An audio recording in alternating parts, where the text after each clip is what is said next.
शिव गुरु अवतारे शिष्या लोग के घरवा आज टेलीफोन आइल बा।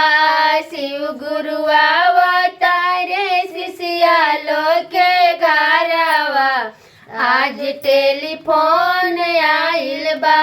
फोन आइल बा हो टेलीफोन आइल बा।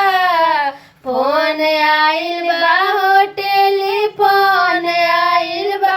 त शिव गुरु अवतारे शिष्या लोग के घरवा आज टेलीफोन आइल बा।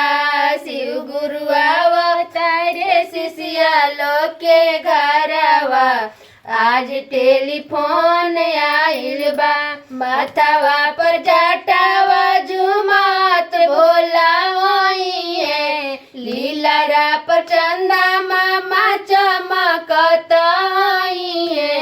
माथावा पर जटावा झुमात भोला होई है। लीलारा पर चंदा मामा चमकत होई है।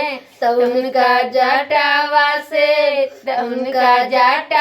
से बहे गंगा धारावा आज टेलीफोन आइल बा।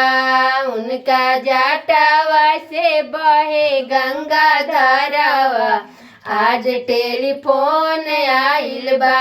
गौरी भवानी उनका साथवा में आई है। कार्तिक गणेश उनका गोदिया में आई है। तहामर देखी के जुराई है नाए नावा आज टेलीफोन आइल बा।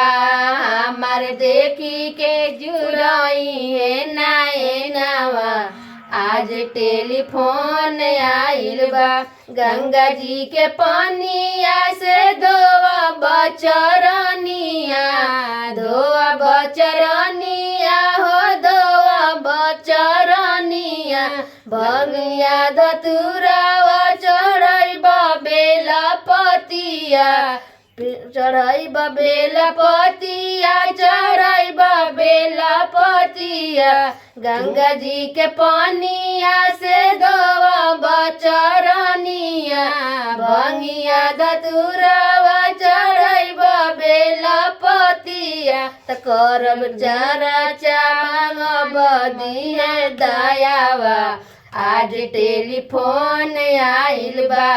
करब जरा चाय मांग बदिए दयावा आज टेलीफोन आइल बा। शिव गुरु अवतारे शिष्या लोग के घरवा आज टेलीफोन आइल बा। शिव गुरु अवतारे शिष्या लोग के घरवा आज टेलीफोन आइल बा।